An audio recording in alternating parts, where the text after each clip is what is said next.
What happens? I always, heard that you can negotiate for the prices of real estate. And I'm really wondering if I look at a property in the rent to retirement inventory and I see one I like, but I don't think it's worth that. What can I do to negotiate on that price?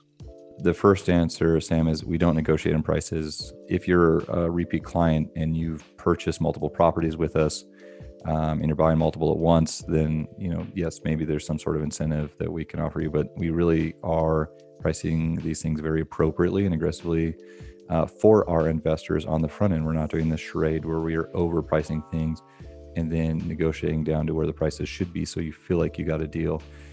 These are priced appropriately to offer good returns and cash flow. I think anyone can easily see that when they look at the cash flow and pro formas, and so you just need to make a determination if the price point is acceptable for your goals and what kind of returns you're looking to achieve. But that being said, again, if you're a repeat client, we've done some business together, we'll do what we can to incentivize investors for future purchases, or for referrals, sending us clients. We're happy to pay out for those, or do some closing cost credit, something to assist. But we really just don't have high margins on these lower priced houses, and we're pricing them aggressively on the front end. The other question I get a lot that I'd like to bring up is people jump on Zillow or Trulia and they're like, where the Zestimate is $10,000 less than the price of the home. And they're asking why that is, or how do we determine the value of the property? And so I always want to tell people you need to be cautious about where your information is coming from. Zillow and Trulia and most online resources are not an evaluation of a house. It's not a determination of value. That's why the lender doesn't determine value and lend based on Zillow or Zestimates. There's no determination of what type of renovation or condition the house is in, what kind of upgrades. Often the information is just blatantly wrong. I mean, if we've added a bedroom and a bathroom, that obviously adds value. And so people are looking at that as a determination of value, and it's really an inaccurate assessment of the property. And I remind them that, especially if they're using a lender, all lenders are going to require an appraisal, and that's why they do. That's a licensed individual that goes in and verifies the home is adequately and appropriately priced based on actual comps that are, whatever quarter mile radius, sold in the last 60 days, similar size, shape, condition, and so on. And so that's a very detailed report. That's a 60 or 70 page report sometimes that gives you actual comps. And that's, we price things based on comps, based on market opinion. We know exactly where these things should be priced at because we work in these areas consistently, and also for cash flow. Sometimes we'll price below market value because the cash flow needs to make sense for our investors as well. Either way, just remember that you're going to have an appraisal to verify that the home is priced appropriately, and that is your determination that the home is going to be assessed at market value. The other side of that question is what happens if we do get a low appraisal, which does happen from time to time, albeit it's rather rare. And we take that on a case-by-case basis. If there's a low appraisal, obviously we need to evaluate the appraisal, make sure there's accurate numbers used. Appraisers make mistakes if there's wrong square footage, something like that. We can contest the appraisal. We can offer better comps to justify that. We can sometimes order a second opinion to have another appraisal done, or we can just come up with a solution where it makes sense for everyone to move forward based on price adjustments and things like that, depending on the situation. But it's never going to be a situation where we're simply just going to say, Sam, too bad the property appraised $6,000 less than the price. You just have to come up with a difference. We would never ask that. Okay. And how do I make sure that you're not just putting lipstick on a pig here? Because I'm investing long distance and the pictures look good, but what about behind the walls? Can I come see the property? Can I come fly out and actually kick the tires? Absolutely. I mean, that's a good point. Just as we talked about having an official appraisal that the lender requires, you just have a property inspection. I mean, you're always welcome to come and see the properties themselves and meet the local team. If that's a comfort level thing that you'd want to do. I would say most people don't. You're always welcome to, and we're happy to set up a site visit and site tour as long as we have adequate notice. But I would say that most investors are buying sight unseen, and I think they feel comfortable with that simply because we provide ample information about the property, the location, the renovations in terms of the scope of work, what kind of rehab was done to the property, market analysis. And so I think we do a very good job of educating our investors on what they're purchasing. But the big takeaway, regardless of the information we provide, is that the lender is going to require third-party appraisals. You're going to have third-party inspections. And that's normal due diligence. You're going to have your title work, make sure you have free and clear title. You're going to get a lot of detailed reports. We're going to provide a lot of finished photos and reports as well. And so because of the information that we provide, as well as the third-party due diligence, I think most investors feel very comfortable buying sight unseen and feel very educated about the property and what they're actually buying by the time it comes down to closing. But everyone's always welcome to visit at any point in time.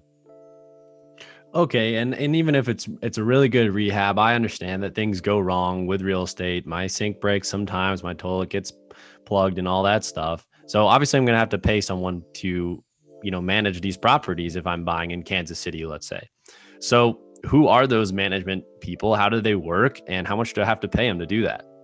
Absolutely. I mean, property management is an essential piece of building a successful portfolio over time, no doubt about it. You need to have management in place that has proper tenant screening procedures in place, that is going to be responsive to the tenant and to the owner. And management is a tough beast sometimes, and businesses change over time. We've been invested in these areas. We've networked with teams and companies and made partnerships, and sometimes even built our own managerial team that operates in these areas. That we are confident is going to offer a quality managerial service to our clients and to tenants. Just like any management team, you got to pay them for that service. That's why you have them, and they're in place at average. I guess typical managerial fees would be between 8 to 10% of the monthly rent. I mean, industry standard for the Midwest and Southeast is typically 10% for these type of asset classes. So we're right in line with that. That's between 8 to 10% of the monthly rent. Other fees to be aware of with management. Again, these are all standard, typical stuff you'd see with any property management team you'd have in place anywhere. Would be, if a tenant moves out and you need to release the property, there could be, not always, but there could be a new leasing fee associated with that if there is. And that's often a third-party fee paid to a leasing agent to get a tenant in quicker than you might otherwise. So if there's a leasing agent involved in that, that could be a half month's to a full month's rent. Again, once we just pick out a market and decide on an area, we'll go through the specific managerial procedures, but we have a very professional boots on the ground organization in every single location we invest in that we've personally used and vetted over many years and built a partnership with and help them standardize their procedures or build their team over time. For tenant screening, for instance, we're very meticulous on tenant screening. Tenants have to fill out an application, of course, and we go through that. We run credit and history. Common numbers would be minimum 600 credit score. They can't have any eviction history, any criminal history on the report. They need to make 3 times the monthly rent that's verified with their employer, and they need to have 6 months of sustainability at their current employment position. We ask for 3 references, non-family, that we're actually able to contact 2 previous landlords, not just the current landlord who may say whatever to get rid of them. And then also personal interview, which can be done, virtually or over the phone, but it's very meticulous on the tenant screening. And those are some of the procedures that go into place on the managerial side. You're given a dedicated property management point of contact that's your go-to, that's directly overseeing your portfolio. I always tell investors that you're kept well educated about how the properties are performing, but you're not having to be involved in the day-to-day operations. That's why you have management in place. So you can always be as active or as passive in this process as you'd like. The management contact is there to get on the phone with you and go through your portfolio. Management handles all the accounting, so they handle the rent collection, the distribution, provide you monthly and annual profit loss statements or reporting of your managerial performance. That makes taxes very easy because you have all the accounting of income and expenses done right there for you. So management is full scope. They're full service. They handle everything, and they're a local team, and you have a local representative to facilitate the management and keep you educated on how the property is performing. You answered a lot of my questions, but I'm still a little concerned about how long people are staying in the property and how long it takes to get leases signed. So, I don't want to have my property vacant because then I'm not getting paid. And I'm also wondering if maybe the property managers don't get paid as well. If I'm not getting rent, then they can't take a percentage. Is that correct? Yeah, you brought up a good point, and this ties into another question I get quite often, asking about our pro formas and percentages. We obviously know what the managerial expense is going to be. That's between 8 to 10% of the monthly rent. So if rent's $1,000 and management is 8%, management will deduct the $80 on a monthly basis and then turn over the $920 to the investor on an ongoing basis and handle the accounting, rent collection and distribution. That's part of typical managerial services. We track our typical numbers, and so when we're putting in our pro formas, we're typically running between 3 to 4% for vacancy and maintenance, and we know exactly that's typically what we would see for an average investment property, regardless of location. And so what that really boils down to, because a lot of people criticize that, they want to say, well, I want to put in an 8 or 10% for vacancy, or so, to be conservative. And I get that. Everyone wants to be conservative, but you can easily make a good investment bad and a bad investment good by putting in the numbers. So, the different numbers, you need to know what justification there is for the numbers that you're inputting into that pro forma. And I ask him, I say, okay, well, what does an 8% vacancy mean? What does that actually mean in the performance of the property? And people are like, well, I just want to apply that for that. That's my standard vacancy percentage I put in when I evaluate to be conservative. Well, 8% means that you're going to have 1 month of vacancy every single year. And so that means that there's likely a tenant moving every single year, which is extremely unlikely in our model. We have control. I mean, I'm sure if you're in a Section 8, low-end D-class housing solution where tenants move every single year, and every time they move, you're going to have expenses to repair and things like that. That would be an appropriate vacancy, but you cannot use a standard percentage across the board, because there's varying markets, there's variables in terms of what goes into calculating those percentages. We have a lot more control over those variables internally. So to answer your questions about vacancy times or occupancy times, leasing times, average occupancy time for tenants is usually 3.5 to 4 years across the board. Average leasing time is 18 to 21 days.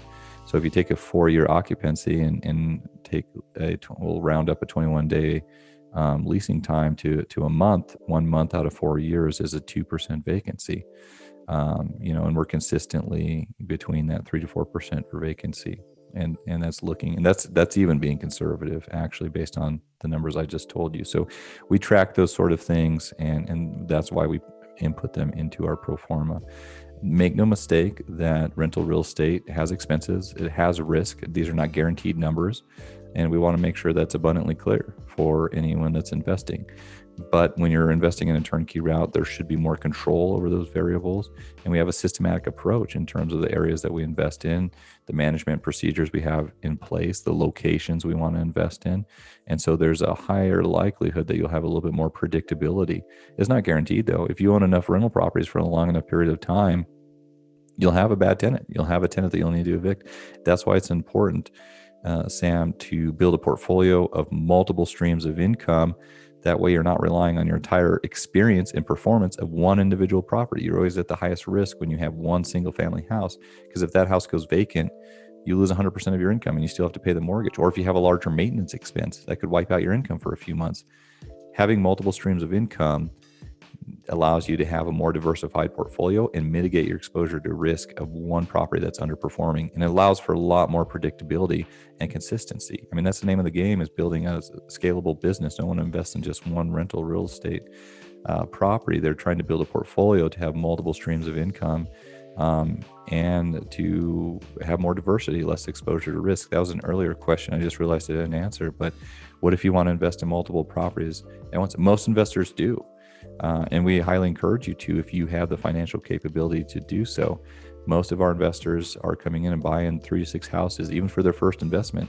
I think, one, it's more attainable because these home prices in these areas are significantly less. I mean, you can buy a whole portfolio for a down payment on one property in some markets, but we also recommend that, that's a great way to have a diversified portfolio from the get-go. So you have these multiple streams of income. It's also going to allow you to have better return on your money and allow you to go through the financing process once. You don't have to go through and finance a property. If your goal was to buy 6 properties in a 6-month period, it would make way more sense to buy 6 properties initially at once, because you go through the financing process once. There's less fees and time and energy involved in that. You just go through the financing process once and underwrite all those 6 properties, and then you have an immediate portfolio. The lending side can be exhausting sometimes. There's a lot of work that goes into the underwriting. That's the most time intensive part, is the financing usually. And so people get exhausted just from, if you bought 6 properties over 6 months, closing and then reapplying, taking another credit hit, and then going through the loan process again. It can be very monotonous and exhausting. And so we do encourage investors, for those points mentioned, if you have the ability to acquire multiple properties, even for your first portfolio, our goal is to get you to doors number 5 and 6 as quickly as possible, so you have a well-performing portfolio. It's a big financial decision. I mean, these home prices are probably a lot. So I'd like to ask you, first off, how much are these homes going to cost me if they're in the markets you've selected? And then how much money do I actually have to put down as a down payment, and assure me that, my cash flow is going to justify that big amount of money? Because I'm going to drain a lot of my savings here if I put down 10, 20, 30,000.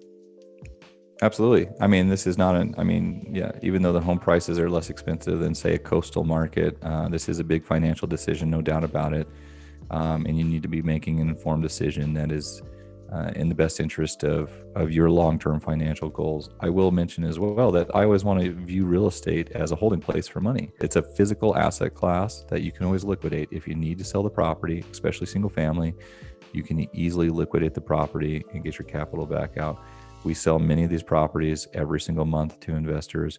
If for some reason comes up, you need to liquidate the property, we can easily assist you with that to access your capital and get it back out, right? And as long as you're buying it right on the front end and it's cash flowing and it's a performing property, I mean, we have extremely high demand. That also brings up another point of, a question I get quite often is, 5 or 6 years down the road, if I want to sell, how does that work? And we're happy to assist you in the sale of the property and the liquidation. We have many people that do that. I mean, we have a large network of investors that are interested in these locations, and so we can usually liquidate them fairly quickly. We have to pay our agents like you'd pay any agent, of course, but we can help you exit the portfolio. Many people are doing that because they built equity, though. It's a strategy play.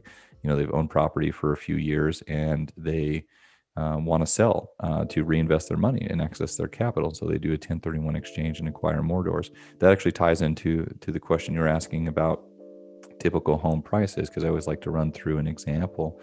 Average home price, I mean, 80 to 150,000 for your single family investments. I mean, I would say that's kind of the bread and butter. We obviously have properties outside of those ranges, but not too far below, because we want to be in better neighborhood classes. But we have multifamily and commercial and brand new builds that are more expensive as well. But a vast majority is between that 70 to 80,000 to say 150, 160. If you're using 20% down with a conventional lender, does just take 20% of whatever that property is, and then you're going to have some closing costs associated with that. So I would say minimal investment to get started is probably going to be between that, $16,000 range on the very minimum, upwards of 20. I feel more comfortable if someone has, and we're talking not your life savings, but allocated money to invest with. You always want reserves for life in general, but having probably a $20,000 range is a good starting point, because then we can start to look at a number of different investments. Would you be able to do a quick example on let's say $100,000 property? If we use a $100,000 property in the Midwest where you're putting 20% down, that would be $20,000 down. You're probably going to be net cash flowing anywhere from $3,000 to $4,000 annually. Net, that's after all expenses and debt service taken out, which would yield you a 15 to 20% cash on cash return. That's just cash on cash return. That's not considering appreciation, debt reduction as the tenant pays the home loan down, your tax benefits and depreciation. I mean, all those things combined, of course, to increase dramatically your return on investment over time. But that's typically what you're looking from a cash on cash return. And we do have our inventory. Our inventory is publicly available. Anyone can see that at any point in time, as well as past inventory we sold. So you can just go to rentretirement.com and go to the inventory tab at the top. It'll bring you to, it's all broken down by markets. It'll bring you to some live Google documents that will actually show you specific inventory that we have in each individual market. Tying back into the previous conversation we had about 1031ing over time, I like to use this example as well, because this really helps investors to visualize like what is a long-term plan and how are they using real estate to build not only residual passive income, but build their net worth, and how do you scale over time? That's really the question that is challenging for most people, because it really comes down to, is it an input output of I only have so much money to put down? I mean, that's going to expire at some point. Capital to invest is the most limiting factor for every single person. Real estate is exciting because you can be creative to expand your portfolio with real estate. I always tell people real estate investing is, it's not a linear graph of progression. It's an exponential graph that compounds over time as you build more equity and income. It's slow at first because everyone's limited by capital to invest. But let's go back to that $100,000 example. So we talked about the $3,000 to $4,000 of income from cash flow. Well, even using a conservative estimation for appreciation, let's say 4 to 5%, which should be achievable in most markets we work in fairly easily. Some areas we have much better appreciation, but 4 to 5% appreciation annually on a $100,000 house is $4,000 to $5,000 of equity you're growing. Plus the tenant's paying the loan down $2,000 to $3,000 per year, which increases over time based on your amortization scale. So there's $2,000 to $3,000 of equity that you're building in addition to the appreciation and the cash flow. You're probably saving, $1,000 or $2,000 at least in your tax benefits and depreciation that you'd otherwise pay. But even if we don't consider the tax benefits and depreciation, I mean, you should be growing between income and equity on the property anywhere from, $9,000 to $12,000, upwards of $15,000 per year on that $100,000 property when you're combining everything together, even using conservative numbers. And so it's not unreasonable to see how after owning that property for 4 or 5 years, you may have easily $40,000 or $50,000 of saved cash flow and equity combined in that property that then you can sell and liquidate. Plus, you have the 20% down that you already put into it to give you, a $60,000 to $70,000 amount of capital that you can go out and 1031 and reinvest into 2 or 3 more doors possibly.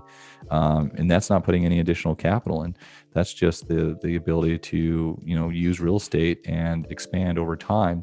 And then you do that again and take that 3 to 9 after, say, another 4 to 5 years. And that's if you only bought one property year one. And so those are kind of some of the strategies that we, work with our investors on how to build a strategic portfolio and also use the benefits that real estate allows with 1031s or cost segregation studies. Once you're able to be a real estate professional and once you have a handful of rentals, you should be able to qualify for that and possibly eliminate your taxes completely from your active W-2 income or your self-employment. That's why, we buy a lot of real estate personally every single year simply to do cost seg studies and reduce our taxable income because that's our biggest expense over time. So hopefully that gives you an example of typical returns, 15 to 20% on most of the properties, what our goal is. But obviously there's strategies we help our investors put into place over time to scale their portfolios. It's not just a matter of putting 20% down every single time because that can expire very easily. Well, I know about, like, my parents bought a house one time and they said that there's a lot of costs of doing that. There's a bunch of people you have to pay. And so I want to do this, but isn't there like transaction costs or closing costs? And what are those things? Yeah, you just need to factor that in. There's obviously transaction associated costs. With a turnkey property that we sell, there's no additional costs that you would have beyond a typical real estate transaction. This is a standard real estate transaction. You're putting 20% down. You have your standard associated lender and title fees. We typically run on our pro formas, I think we're $2,000 to $3,000 for closing costs. And this is a point I'm glad you brought this up because I always find myself explaining this in greater detail because people get their closing estimate back, their loan estimate, and it says, maybe $4,000 to $5,000. And I have to explain to them that with a loan, you are paying interest, prepaid interest and taxes into escrow a year in advance. Your true closing costs should be, right around that $3,000 number. And that's factoring in, say, lender fees of around $1,000. We have some lenders that are as cheap as $500 per loan, but we'll use $1,000 to be conservative. Your appraisal, which should be $400 to $500.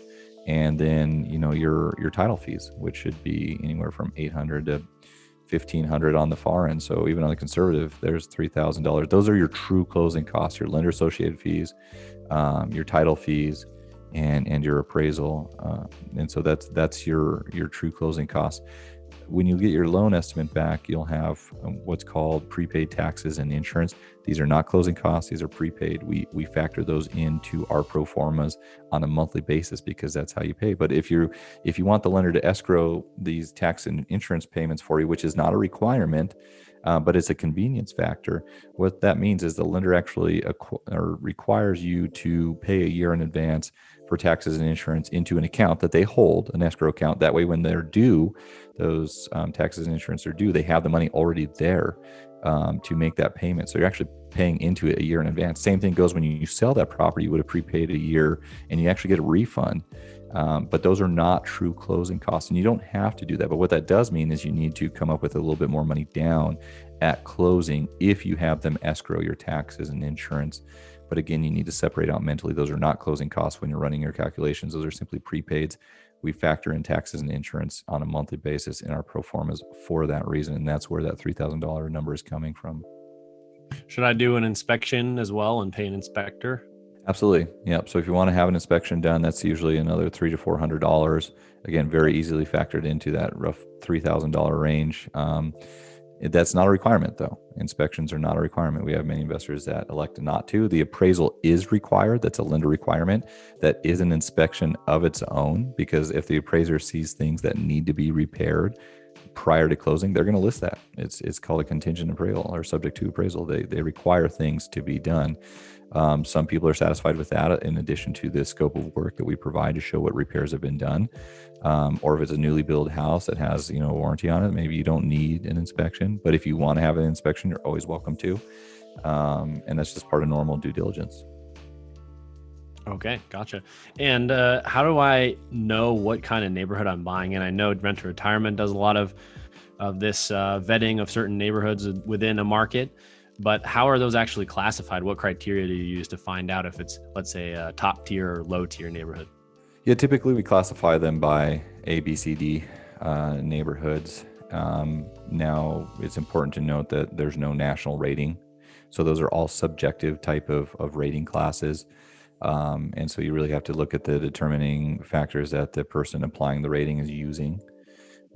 We typically operate mainly in your like B class, middle B class. That's kind of where you get a good balance of having adequate cash flow, but you're still attracting quality tenants and have good appreciation over time. But we operate in the upper C range to middle A class. I mean, those are, again, it's all balancing act of being in an area where you can still cash flow, have a quality tenant, and maximize your returns over time. We don't do a lot of stuff in the real low income D class areas, just simply because there's a lot of turnover or managerial headaches they don't appreciate really well. And so we like to be in the better class areas for more consistency and predictability long term. Now the question is like, well, what is a B class area and how do you define that? And we have very specific criteria that we use to define what a B class area. We'll focus on middle B class areas because that's kind of the area that we focus on the most. I would say the vast majority. Again, it's a good balance between price point and returns. And still being in a good area with growth potential. So when we look at a middle B class area, the biggest factor that we're looking at, Sam, is a tenant to homeowner occupancy percentage. Typically, we want to see about a 50% to tenant to homeowner. And that could vary, 5 or 10% above or below that line. That's not a hard and fast rule, but that gives you a general sense of what a middle B class area is.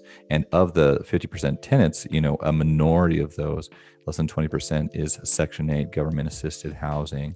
And that shows us that there is some presence of Section 8 housing, which you'll always have, but a vast majority of tenants are market rate. And there's a large representation of residential buyers, people actually living in these locations. And it's an attractive area for people to live. If you're in a D class area, low income area, it's like, 100% or 99% tenant occupants, and like 90% of them are, like Section 8 or housing. And I've invested in those areas, but that's not the area we offer to our clients, again, for predictability. So the other things to factor in is median home prices.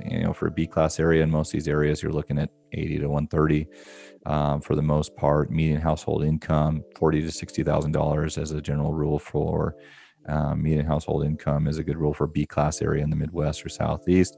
We also look at schools, crime ratings, transportation. So there's a lot of factors that come into that.